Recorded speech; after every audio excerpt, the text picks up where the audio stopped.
We are investing in Sofia to invest in Bulgaria.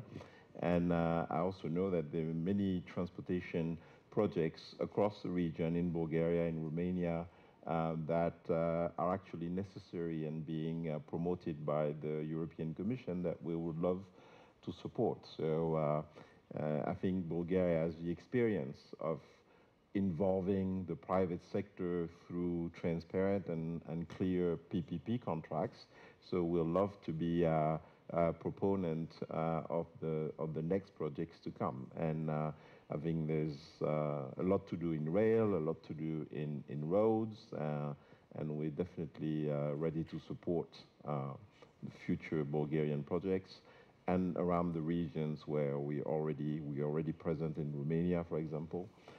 We would like to increase our investment in the region. It's very important for the development and the catch-up of the latecomers into the EU.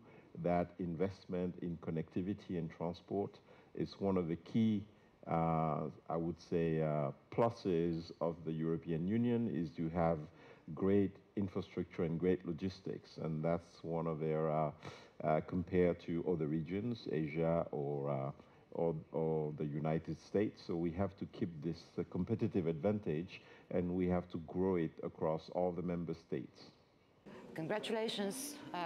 SOF Connect finally made it to the third terminal. How did you use the savings that you probably made during the COVID when the government diminished the concession tax you were about to pay as per the agreement? To be honest with you, there were no savings because the costs were the same and no revenues. So in fact, for the past 2 or 3 years, the company was making losses, which we were prepared for, and that's what our investment was based on. So this new terminal is further investment rather than capitalizing on savings. Because the airport was actually making losses with or without concession fees. Just let's say the losses would be much bigger, but they were losses anyway. So there were no savings out of this. So this period, which was a complicated period where we had to invest a lot in transforming the airport, investing in urgent things, safety, a number of things that we also uncovered as we opened the books.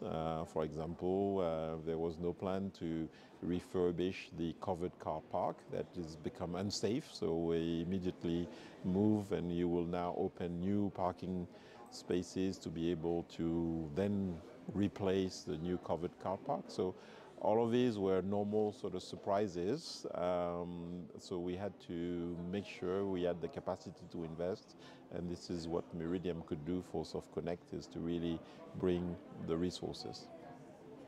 In these terms, is there an update of the planned amount of investment in Sofia Airport due to the above considerations and also the inflation? I mean, the next 5 years is around 1.2 billion leva of investment. In the first 5 years, we were committed to 43 million euros. We're actually going to be investing 75 million euros. By the end of this year, it's already going to be 50 million euros investing in the airport because of all these differences. So we accelerated quite a lot of investment. How did you provide this investment? How did you secure them? We know in 21 EBRD took some share. I mean, basically the funding of the company is 50% debt that we have with EBRD or IFC and others, and 50% coming from ourselves in terms of capital and equity. Basically giving the company a robust balance sheet to be able to function and to invest. And the company is called SOF Connect? Yeah. Okay. Why it took 3 years for the consortium to devise the plan for the Terminal 3 and another 5 to build it? It's actually very fast by aviation standards. For the first 3 years, I think I want to congratulate our team because they've done a great job transforming the airport. It's an airport that was run by the government. We had to remobilize the staff. We had to put performance at the top and service at the top. It takes a while when you have a few thousand people to actually bring back to, okay, now we have to provide a service. So that takes a bit of time. Then permitting also takes some time because it was a relationship between SOF Connect and the government in terms of how do we establish the different channels to make sure that permitting is efficient. That took a bit of time, but now it's really working well. But 3 years to change the master plan, to make all these investment on one side, and to prepare for Terminal 3 is actually a record time. What are your your targets, your plans, specific plans in Sofia in terms of climate change, adaptation to climate change, and maybe some green policies? I mean, and we're committed to decarbonize the airport, and we have clear targets in the concession agreements, actually, on our scope 1 and 2. By 2026, we're supposed to reduce by 28%, which we will do. How? How is in many ways. First of all, we're moving to be self-sufficient in green energy by building solar plants and battery systems to actually support. We also, whatever we build new is more efficient, especially for heating, Terminal 3, but we're also fixing Terminal 2 heating system will contribute to that because today it's being using gas.